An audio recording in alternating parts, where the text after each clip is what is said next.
In this video, we're going to wrap up our discussion of the good from Chapter 7 of Leonard Peikoff's book, Objectivism, the Philosophy of Ayn Rand, with the topic of values as objective.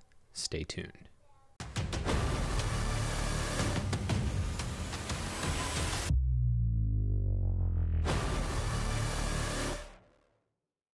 So let's start out with a summary. So in this section, Leonard begins by telling us that the purpose of this section is to integrate what we've covered in ethics with the foundational branches of philosophy, metaphysics, and epistemology, and in particular, Ayn Rand's theory of concepts.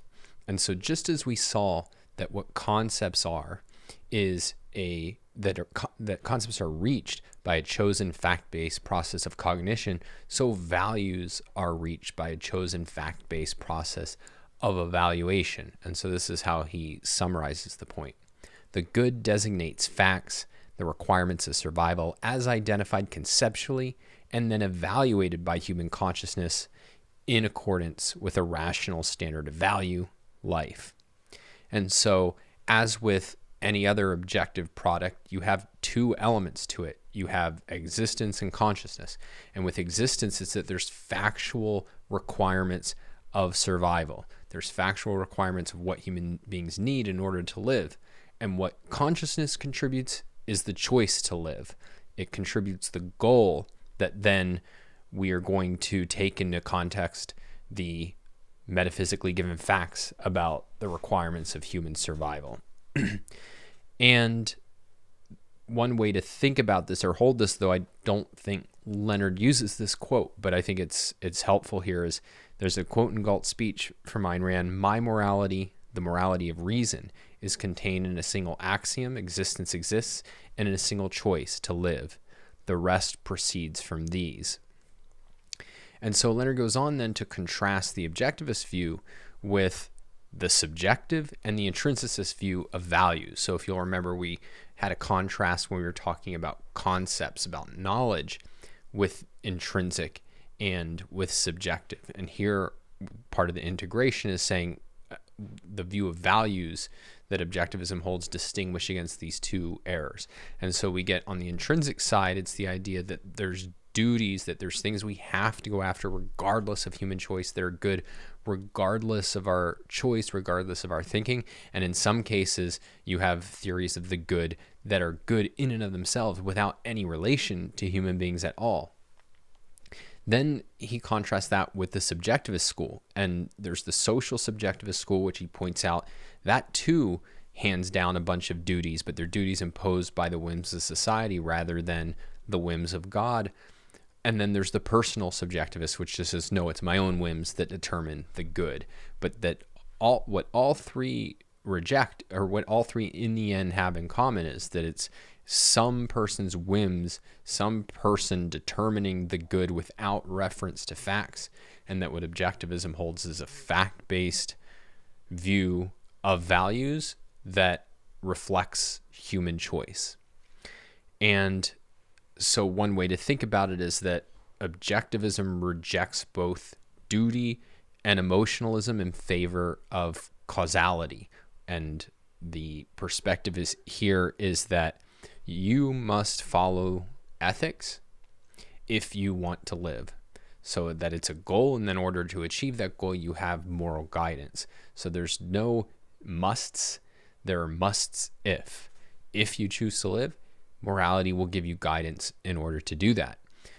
And then Leonard addresses kind of the obvious question about, well, if it's ultimately based on choice, if morality only comes into the picture with human choice, if there are no musts, but only musts if, does that make morality subjective?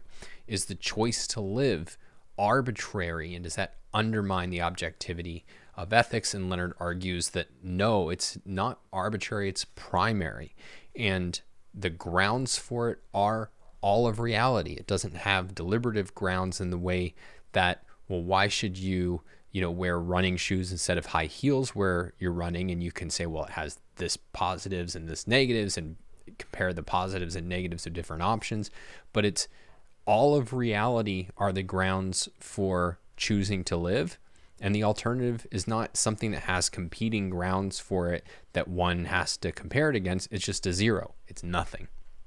And so it's that perspective then that we say that values are objective, that if you choose to live, there are certain things that you'll evaluate by the standard of life in order to determine, yes, this is a genuine value. This is something good for me. This is something I'm going to go after, as against the view that there's just these duties you have to obey, or that there is no facts relevant to values and that it's essentially just following your whims.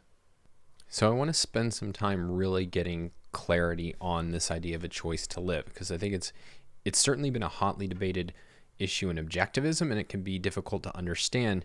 And so the question that we'll start with is, what is this choice and how does one make it? And there's kind of two things we can distinguish it from. One, Leonard covers, it's the idea of suicide.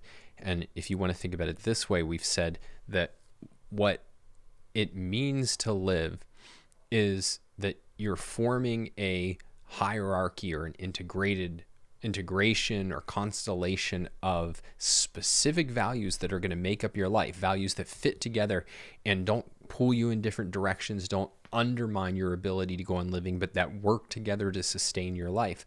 But under certain circumstances, under certain tragic circumstances, you can reach the point where you can't live that life. You can't live the life that puts together your writing and your romantic and your lover and your children, let's say, or all the values that for you represent your life, where that's no longer possible to you. And Leonard gives the example of a person who's, I think his example is, somebody who's experiencing debilitating pain that they have no way to escape. But there's other sorts of cases. I mean, Ayn Rand talks about, the loss of your lover, and even Galt says that if they tortured Dagny, he would kill himself to make it stop, because he couldn't and wouldn't want to go on with life without her. And the point is not that these values stand above life, it's that these are the values that will make up and propel his life forward. And it's only under unusual circumstances where that concrete value, you lose that, and it's irreplaceable, and you cannot have what you want out of life after that point. So that's not what we're talking about when we're talking about somebody who defaults on the choice to live, nor are we talking about a view that I've heard in the past, which basically amounts to, well, if you act at all, you're implicitly choosing to live. And it's a little too cute. I mean, that's one way to think about why this is not what Ayn Rand's talking about. It's sort of like running around and go, ha, gotcha, you're acting, now you have to follow the objectivist ethics or you're immoral. And I think the more serious problem with it, or at least the way in which you can see this is definitely not Ayn Rand's view of what it means to choose to live, is, well, look at Atlas Shrugged. The villains are not people who just kind of sit in a cave and don't talk and don't move. These are people acting, and they're acting in very influential ways in society. And yet she thinks that there's people who don't want to live among these actors. And so the question is, in what form are they not choosing to live? And why does she think that they're not choosing to live and that other characters in the novel are? And so it's not just an issue of action per se. We have to think a little bit more deeply about it. And one way to start at answering the question is that if Ayn Rand's view is that the choice to live is a real choice, and it's a choice that people really make and some people really don't make. I mean, just to give kind of the Atlas Shrugged example, you can think of a Jim Taggart as a symbol of, like, this is somebody who she thinks is not choosing to live. Or if you want to think about a more relatable example, I hasten to call it that, but one that I think is kind of a more carved out in our minds in the real world. If you've ever watched documentaries or had a personal experience with people who are deeply, deeply addicted to drugs, and they feel trapped by their addiction, they've lost everything, and the addiction itself is not even giving them pleasure, and they see no hope of anything positive. There's a real not wanting to live, and it's not that they're committing suicide necessarily, but there's I don't care if I live or die, and almost wish I would die if it wasn't something I actually had to stand up and take responsibility for. And so the way that I would put it is that there's people who care about their lives and there's some who don't. And that one way to think about it is there's no argument for caring about your life. There's no argument for valuing your life. There is basically the experience of life as a value. And there's some people who don't have that and who don't seek it. And one thing that's important to keep in mind is it's very simple to experience your life as a value, or at least as a potential value. And you can see this in the fact that people in extremely trying circumstances where there's just pockets of joy or just even the hope for joy in the future will keep going and want to keep going. And so there's something, it shouldn't be that surprising, I think, is the main point, because like there's the value of life is kind of embedded in any form of pleasure, joy, efficacy. And so you have to have some real negatives and some real failures to achieve any of those positives in order not to experience your life as a value. So then we can ask, to peel back the onion layer one more, well, how does one come to value one's life? And the basic answer about how you get those direct experiences of joy, pleasure, efficacy is through the process of valuing. We discussed this process in our video on the good. And if you recall that Ayn Rand's first observations, or her first distinction in this area, is a distinction between living and existing. And it's the living people. She saw these are the people engaged in thinking, in selecting specific goals that they were directing themselves to and fitting those goals together into a concept of life, a life that they loved and they were fighting to achieve and bring into reality. And so here's how Kira puts it in We the Living, and it captures this idea of like somebody who's achieved a life that they love, or at least they've achieved the potential for a life that they love. She says, now look at me, take a good look. I was born and I knew I was alive and I knew what I wanted. What do you think is alive in me? Why do you think I'm alive? Because I have a stomach and eat and digest the food? Because I breathe and work and produce more food to digest? Or because I know what I want, and that's something which knows how to want? Isn't that life itself? And who in this damn universe can tell me why I should live for anything but that which I want? Who can answer that in human sounds that speak for human reason? So it's that by valuing, by using one's mind and formulating one's goals and envisioning and projecting a life for oneself that one's going to pursue and use one's mind to pursue, that is how you develop a conception of your life and a love for your life. And what we see in terms of Ayn Rand's development then, and we talked about this too, was that she gets a deeper and deeper understanding of this process of valuing and of the things that are involved in it, and it climaxes in Atlas Shrugged, where two new elements get crystallized. That there's elements of it in her work earlier, but they become fully explicit and become kind of centrally important to how she's thinking about the issue of valuing.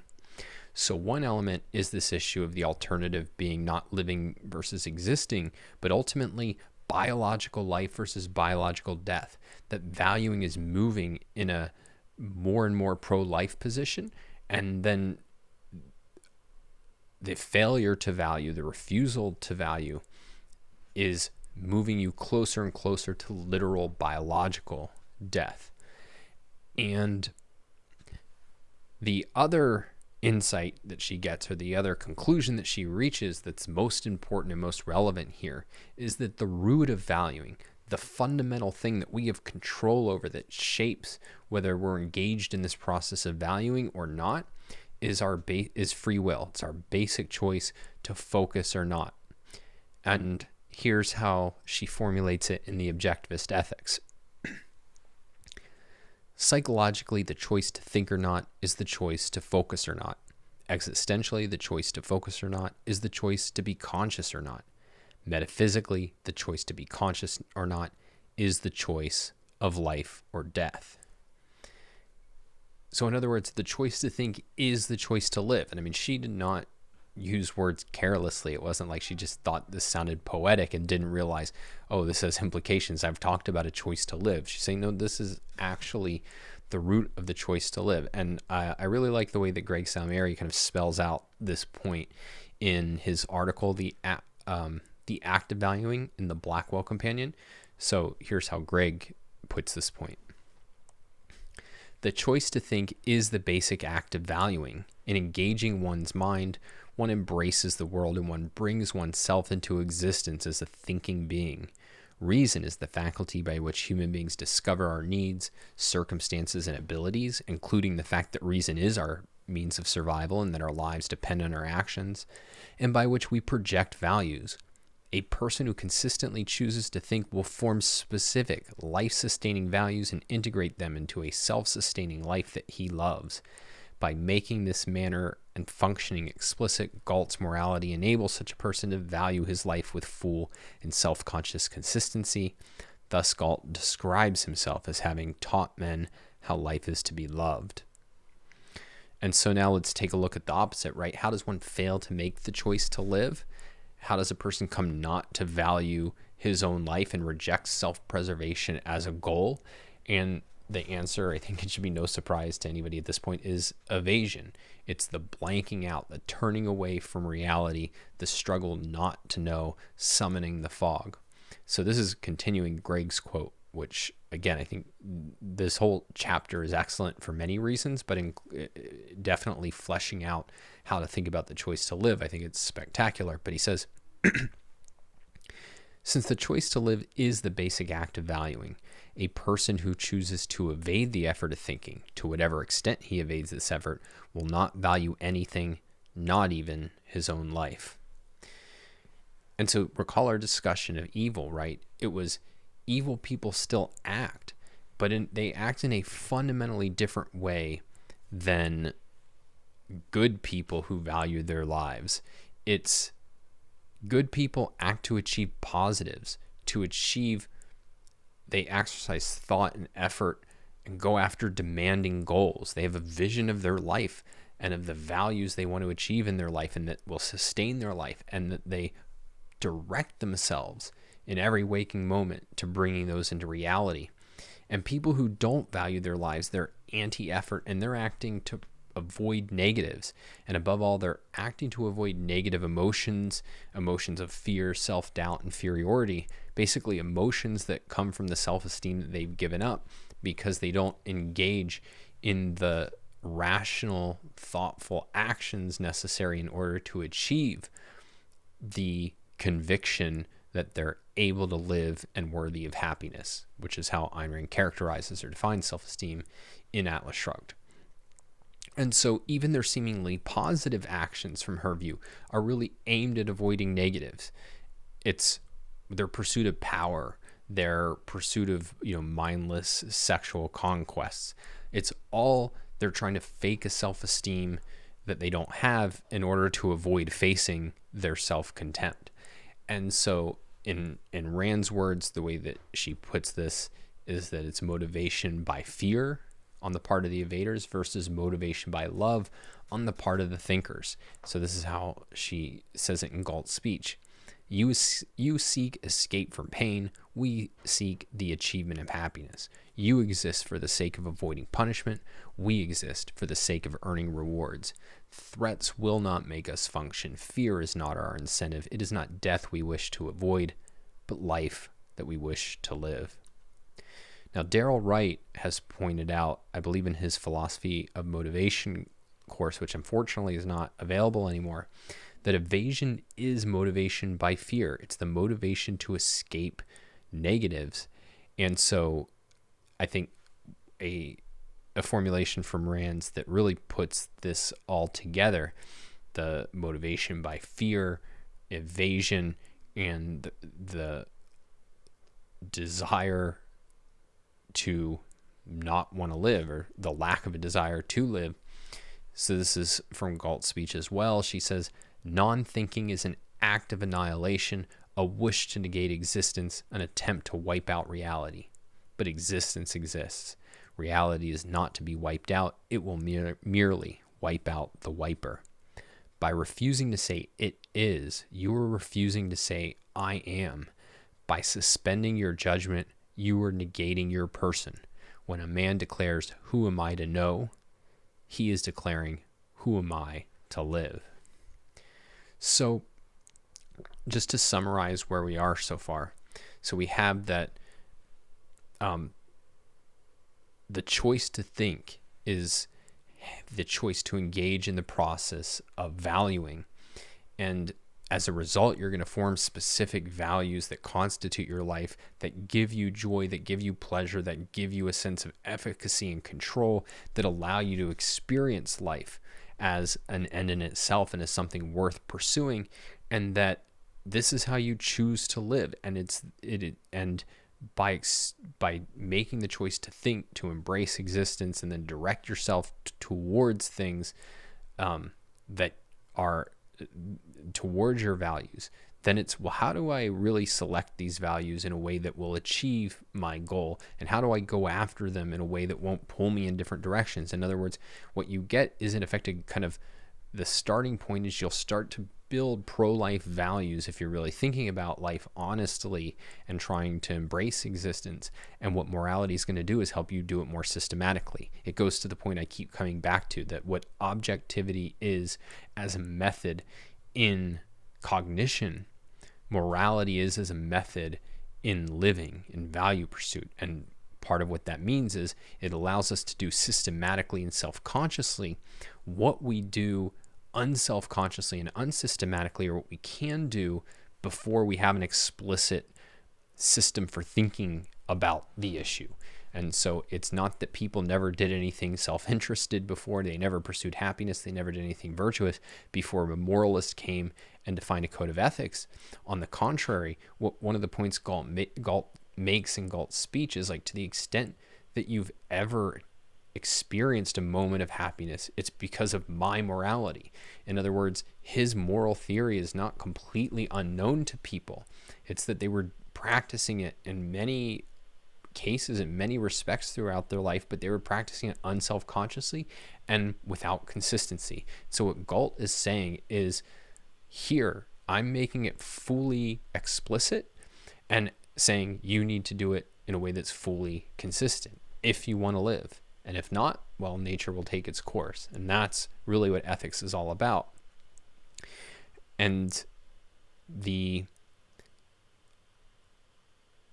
so that's what we see, is that the choice to live is the choice to embrace existence, which comes ultimately from the choice to embrace existence through the use of free will, through thinking, and that morality is going to teach us how to implement that goal.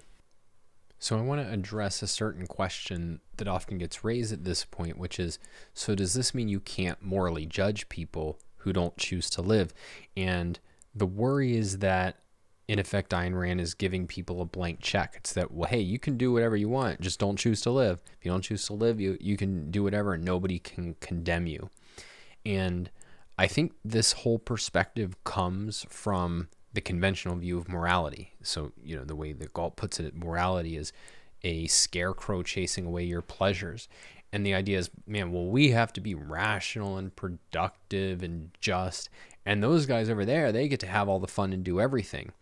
And Ayn Rand's perspective is that what that amounts to is like, well, we're stuck with moral obligations while lucky James Taggart, man, he has it really good. But from Rand's perspective, it's no, a person like James Taggart, a person who isn't chosen to live, is living in a living hell. Like, they literally don't value their life. They don't gain any enjoyment from their life. And I mean, the way Galt puts it is they hate existence. And so it's not like, wow, that's pretty bad, but if only I could also tell him he's an evil SOB, that's just going to be so much better. The part of the point is that Taggart is not too interested in that, right? Like here's a better way to put it. What you can do and what you have to do is that you can morally judge the evil as evil from the perspective of somebody who's chosen to live. It's that you say, like, look, he's a killer acting on the premise of death, and so he's a threat to me and to people like me and people that I care about. And it's a moral evaluation because he chose that. He put himself in that state. He threw away existence for the sake of a zero. To say that it's a pre-moral choice and to say that, like, morality is only relevant to those who have chosen to live is to say really that what you can't do is you can't, in effect, give him a moral argument for why he's on the wrong course. You can't say, no, James, you should value your life and you should follow what morality has to command. It's that, no, he has chosen not to value his life, not to value existence. And so what you do is you mark him as evil, not for his sake, not like he'll take that, in a bad way and then it'll just make his life that much worse, although it might. But the point is that what that does is it allows you to say, look, I'm going to insulate myself from that kind of person. I am going to try to tell other people, don't deal with that kind of person, don't sanction them, don't give them any values. And if they actually try to use force to impose their will, well, then I'm going to use my intelligence to destroy that person and protect myself from that person. And what you're not doing, and precisely because there's no grounds you can appeal to, there's no way to actually implement it, is you're not trying to reason with them. You're not trying to say, well, look, this is what's moral, this is what's good. All of that is a means to an end he does not care about, he is not pursuing. And so there's nothing to appeal to. And it's moral reasoning really means appealing to a person's love of life. And they may be inconsistent, right? Like, and often they will be inconsistent, and they'll have like some values, and they'll have maybe, some defense mechanisms, and even some envy and hatred of existence or something. But to the extent that there's something living in them and something good in them, that's what you can appeal to. So that's, the right way to think about it is that it's only to the extent that somebody values life and values existence that morality can appeal to them. And that people, through their choices, can make themselves such that there's nothing left to appeal to them on. Now, thankfully, those people are relatively rare, and that most people have things that you can appeal to with moral reasoning. But that's the issue. It's not that you can't morally judge them, morally condemn them, but it's all from the perspective of, I want to live, and I want people who care about living to stay away from these guys, to isolate them, and then to protect ourselves from them. So we've been talking about the meaning of the choice to live, but now I want to look at the question of, how does the fact that our ultimate value must be embraced by choice, what does that imply for the objectivity of the ultimate value itself? And there's really two considerations here. So one is the nature of the ultimate value, and the second is the nature of the choice to embrace it or not. So let's start with the nature of the ultimate value. And just to kind of refresh our mind, how did Ayn Rand think about the ultimate value? Now, if you recall, her whole analysis of the issue of valuing was that in order to grasp that something is a value, we have to be able to answer the questions to whom and for what. We have to be able to see an entity acting in the face of an alternative where the outcome of an action, the outcome of value pursuit, is better or worse for it. And so I gave the example that what this amounts to is means ends reasoning, that we can say that something is good in relation to some further value. And so I gave the example of, if you want to go for a run, that's your end, then you can say it's good to wear running shoes and it's bad to wear high heels. But then you have to be able to justify that end, right? How do you justify that end? Well, you have to appeal to some further value, something further that you have at stake. Well, it's, I want to go for a run in order to lose weight. And so you can engage in that kind of means ends reasoning, but then that has to terminate somewhere, right? because if it goes on forever, you just have an infinite regress. And so the question is, well, how do you justify the ultimate value? Because it doesn't seem that you can, if means ends reasoning is the whole essence of moral justification. And so what most thinkers have basically done is they've either said, well, the ultimate value is an intrinsic value, right? It just is valuable in some sort of sense. Or they've said, in effect, throw up their hand and say, yeah, well, ultimately ethics is subjective, that it can give you guidance, but in the end, what we're actually after is just a matter of our subjective choice. And Ayn Rand thinks that no, there's a real way in which life can be and in itself can serve as an ultimate value, and yet we can still think about it, can still provide an answer to the question of for what. And the basic answer that she gives is that it's for the sake of life, that life is a self-sustaining process. It is a process that works to sustain its own process over time. And so if you think about the values that make up life, they're both constituents of life. What it means to live is to engage in these kinds of activities. But what are those activities? They are activities that continue your ability to engage in those kinds of activities. And so every pro-life value you can think of, this is part of what it means to live, and that they're valuable because they're valuable as part of that process and part of continuing that process. And so we talked about the way in which the means ends reasoning is problematic if you think about it all stretched out on an XY axis or on an X axis where it's means ends. But if you think about it as a circle where it's values leading to life, leading to values, leading to life, and that it's, life serving life, serving life, serving life, then there's no problem. We have a coherent ultimate value that can still be understood in means ends reasoning, because it's that life is for the sake of something. It's for the sake of the continuation of itself. So the one thing to point out about that, just as an aside that I think is helpful, is why engage in that process? And the whole idea is that life is an end in itself. And Ayn Rand makes the point that it's experienced as such. So she talks about the way in which certain specific values, like aesthetic values or sexual experiences, are ends in themselves. But the way she'll put it is that it's our form of experiencing life as an end in itself, of this process that leads to nothing but more of itself, to experience that as an end in itself. And so this is her kind of perspective on what the ultimate value is. And so the conclusion from this is that life just is our ultimate value. It's not, it should be or could be, or that it's competing with anything else. The point is that there's nothing else that could compete with it. It's our ultimate value. And then the issue is, do you embrace it or not?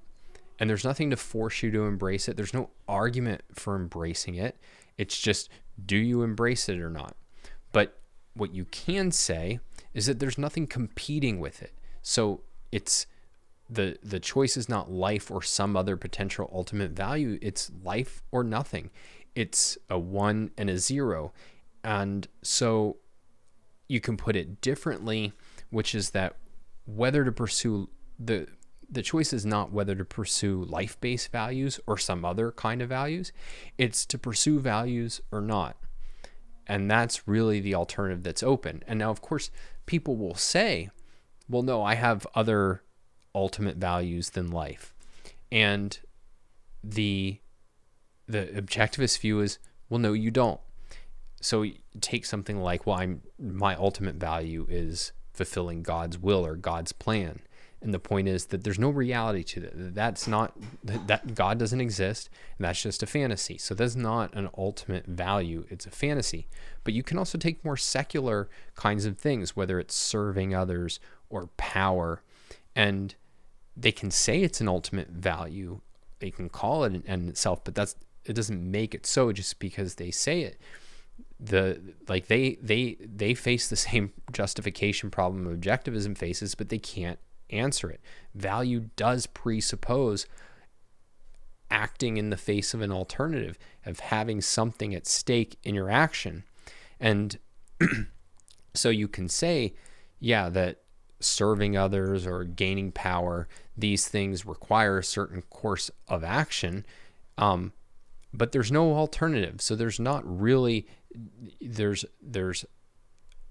nothing that redounds back on the actor by whether they achieve these or not.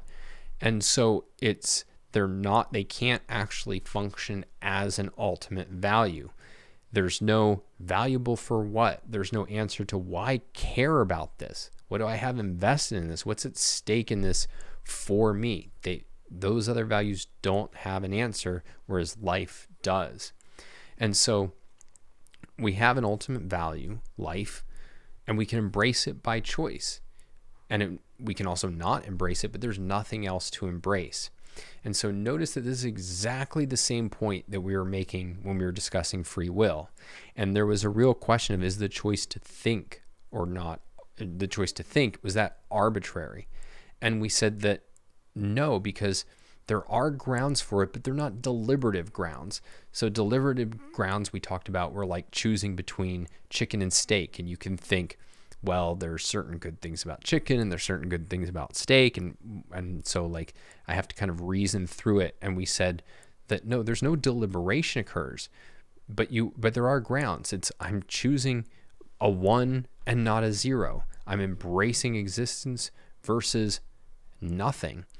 And so it's the same issue here. The choice to think, we said, is the choice to live. And you can think about both as the choice to embrace existence or not. And embracing existence isn't arbitrary. Arbitrary means detached from reality. It's only once you've embraced existence then that you can criticize the arbitrary, either in thought or in action, in cognition or in evaluation. It's to embrace existence is to embrace anything that could possibly be of value.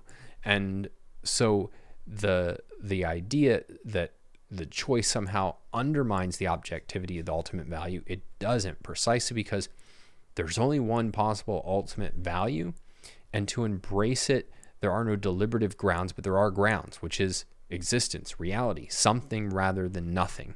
And so I think it's the question you face is values or nothing, not this kind of value versus that kind of value, and why are you choosing one than the other? And so if it's values or nothing, life or nothing, then from Objectivism's perspective, choice is not undermining that. It's what makes possible valuing in the human sense. And that's what we're going to expand on in the next segment. When I first was learning the objectivist view of the objectivity of values and the distinction between the objective, the intrinsic, and the subjective theories of values, I made a mistake that it turns out a lot of people make, and that I thought, in effect, the intrinsic view was saying that there's values out there without any relation to a valuer, and that what the objective view says is, no, values are only valuable in relation to a valuer. And it is saying that. That is true. But that's not all that it's saying. And if you read Leonard closely, what he stresses is that that to be a value requires an act of evaluation on the part of the individual. And the one way to get clear on why this is important and how unusual a view, you could say, this is to take a kind of counter example of why can't you force the good on someone? So why can't you make somebody, let's say, follow an exercise regimen, and it's against his will, but let's even say it's a good one. It's well chosen, well thought out. It's really going to improve his physical health if he did it. Like, how is that not a value? Isn't that good for his life? And so we'll talk about this more when we get to the issue of force, but there's things to say about it from the perspective of values being objective. And essentially, it's the deepest perspective, I think, is that what life is self-generated, self-directed, self-sustaining action. And for human beings, self-directed action is action that flows from cognition and evaluation, i.e. from thinking. And so when you thrust something on somebody that they have not gone through that process of thinking and recognize as a value, that what it is it's arbitrary, and it has the same problems in the realm of values that the arbitrary has in the realm of cognition, and it basically destroys your ability to go on with the process of thinking and valuing. And so if you think about a genuine value, it's not just like a particular isolated thing that falls into your lap. What valuing actually looks like in reality is it follows the pattern of, I judge this as good by a certain standard. I'm going to integrate it with my other values. I'm going to direct myself towards it over time. I'm going to, overcome obstacles in order to achieve it. I'm going to adjust my plans as I encounter unexpected things, including new potential values I might pursue. And as a result of this path, I experience success, efficacy, joy. And when something is thrust into somebody, when you introduce the arbitrary into their life, it's something that now it's clashing with their other values. It's experienced. It's not seen as something worth going after. It's not experienced as it's tearing them in multiple directions, and it's not experienced as a source of success and joy and efficacy. And on the contrary, what you're experiencing is, I'm out of control. I'm having to do this thing that was thrust onto me as an arbitrary duty. I'm not in control of my life. I either have to escape it or endure it. So you've dramatically transformed the role that this thing plays in life. So another way to think about it is that nothing is of value out of context, any more than something is knowledge out of context.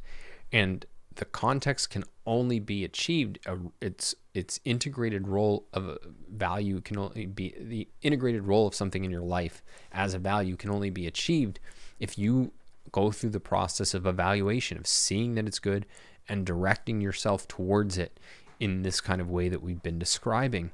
And I think it's worth noting, and it's revealing here, that this is exactly why not everybody recognizes the initiation of force as a special evil, or to put it even more strongly, it's why they don't experience the initiation of force against them as a special evil. That is, the less your values are objective, that is, the less that they're chosen consciously by a standard of value and integrated with your other values that you're directed towards in order to achieve and sustain your life, the less you will experience force as unique evil, as something that's clashing with this process of valuing. So if your approach to life is to follow orders, then force is just another order you have to follow, right? Like that, it's no fundamentally different than how you're viewing all of your choices and actions. If your life is doing whatever you feel like doing, well, a person who's doing that is constantly experiencing all kinds of clashes between his wishes and reality.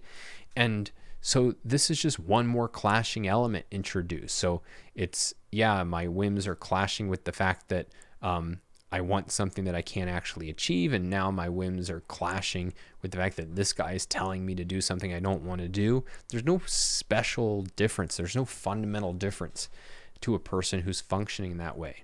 But to the extent that somebody is a thinker and their values are chosen by a standard of value, and they do strive to integrate their values into a coherent vision of a life for themselves that they're directing themselves toward over time, then a value that you didn't choose, something thrust upon you, it clashes with your whole mode of functioning. And so it's the profoundly unique and evil nature of it will jump out at you in a way that it won't for most people. So I want to close with some issues that come from this idea that Ayn Rand explores in her essay Causality versus Duty, and that Leonard invokes in this section. So I think one of the most diabolical ideas in all of ethics is that, in effect, egoism is a form of whim worship, and inherently a form of whim worship, and that absolute morality can only come from God or society. It is the kind of traditional morality of sacrifice. That's kind of the only principled form of ethics. And from objectivism's perspective, it's the exact reverse. That is, the mystical and social schools basically amounts to the whim of authorities that says what's good, and if their whims change, well, then it's no longer good. And I mean, the quintessential example, and it gets invoked all the time, but it really is, I think, a revealing, important example is the idea of, well, yeah, is murder wrong? Well, what if God tells Abraham to murder his son? Well, no, then the good is obedience. It's obeying the whim of God.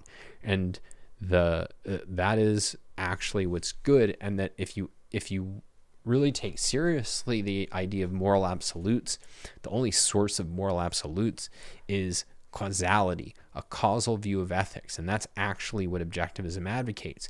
But a causal view of ethics is moral reasoning in the form of you must if. So there are no musts. That is the duty view of ethics. And those are just fantasies. There's only you must if, and the if stands for your choice. And so this is how Ayn Rand puts it, or part of how she puts it. In a rational ethics, it is causality, not duty, that serves as the guiding principle in considering, evaluating, and choosing one's actions, particularly those necessary to achieve a long-range goal. Following this principle, a man does not act without knowing the purpose of his action. In choosing a goal, he considers the means required to achieve it.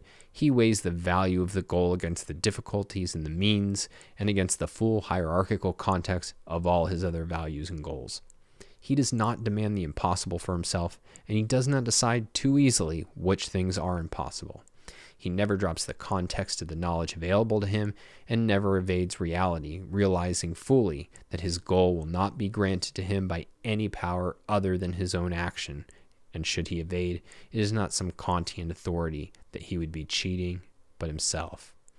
If he becomes discouraged by difficulties, he reminds himself of the goal that requires them, knowing that he is fully free to reconsider, to ask, is it worth it? And that no punishment is involved except the renunciation of the values he desires. And then, well, I guess I'll read this part because she gives a little bit of the contrast of how a Kantian, or a person in the duty-based approach instead of the causality-based approach, views morality. In similar circumstances, a Kantian does not focus on his goal, but on his own moral character.